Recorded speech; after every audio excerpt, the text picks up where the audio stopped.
حقیقت یہ ہے کہ رزق کے سارے خزانے اللہ سبحانہ وتعالیٰ کے پاس ہیں، اور اللہ سبحانہ وتعالیٰ اپنی ساری مخلوق کو رزق دے رہا ہے اور ہر طرح کا رزق دے رہا ہے، اور پھر بھی اس کے خزانوں میں کمی نہیں واقع ہوتی۔ ایک حدیث قدسی میں آتا ہے، اللہ تعالیٰ فرماتے ہیں کہ اے تمام جن و انس، اولین و آخرین، اگر تم سب کے سب ایک چٹیل میدان میں، کھلے میدان میں اکٹھے ہو جاؤ اور پھر سب اپنی حاجات مجھ سے مانگو، اپنی ضروریات مجھ سے طلب کرو، اور میں تم سب کو وہ عطا کروں جو تمہیں چاہیے، تو بھی میرے خزانوں میں اتنی کمی بھی واقع نہیں ہوتی جتنی سوئی کو سمندر میں ڈالنے سے واقع ہوتی ہے۔ لیکن بات یہ ہے کہ انسان جب اللہ سے مانگے تو پورے یقین کے ساتھ مانگے،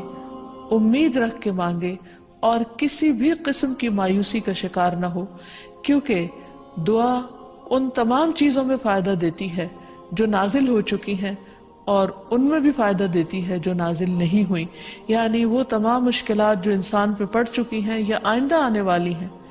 ان دونوں کے سلسلے میں دعا کرنا انسان کو فائدہ دیتا ہے۔ لیکن یہ یاد رہے کہ دعا کی قبولیت کے لیے انسان اپنی طرف سے بھرپور کوشش کرے، اور اس میں ایک کوشش یہ کہ جب اللہ سے مانگے تو پہلے اللہ سبحانہ وتعالیٰ کی تعریف کے کلمات کہے، تسبیحات پڑھے، اور پھر اس کے ساتھ ساتھ درود شریف پڑھے۔ جہاں تک رزق کا تعلق ہے تو اس سلسلے میں یہ یاد رہے کہ رزق کا تنگ کرنا اور کشادہ کرنا یہ صرف اللہ سبحانہ وتعالیٰ کے ہاتھ میں ہے۔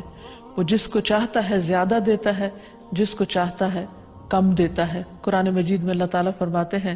واللہ یرزق من یشاء بغیر حساب، اللہ جس کو چاہتا ہے بے حساب رزق عطا کرتا ہے، اور پھر اگر وہ کسی کو زیادہ نہیں دیتا، اس پر رزق تنگ کر دیتا ہے، تو بھی اس میں اس کی اپنی حکمت اور مصلحت کار فرما ہوتی ہے۔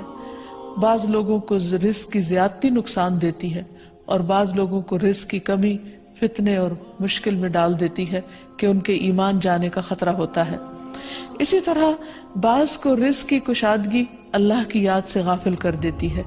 یعنی انسان مختلف مزاج کے ہوتے ہیں، تو اللہ تعالیٰ چونکہ بندوں پر مہربان ہے، وہ جانتا ہے کہ کس بندے کے ساتھ اسے کیسا معاملہ کرنا ہے، کسے زیادہ دینا ہے اور کسے کم دینا ہے۔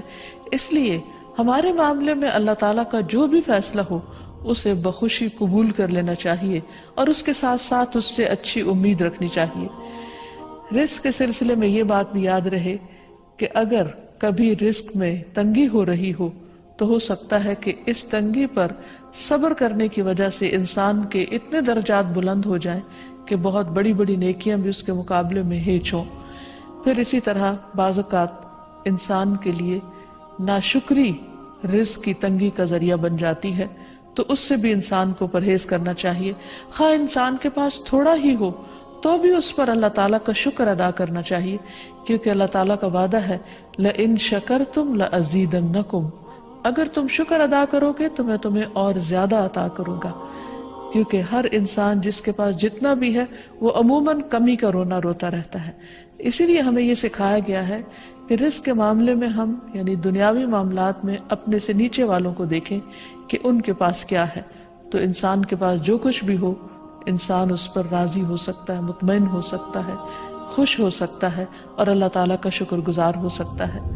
اور یہ ہمیشہ یاد رکھے کہ اصل میں الرزاق تو اللہ تعالیٰ ہی ہے۔ اس لیے جب بھی رزق کے معاملے میں کسی بھی قسم کی کوئی مشکل ہو، اونچ نیچ ہو، تو فوراً اللہ تعالیٰ کی طرف انسان رجوع کرے اور اللہ تعالیٰ سے خوب خوب دعائیں کرے، کیونکہ وہ دعاؤں کا سننے والا ہے،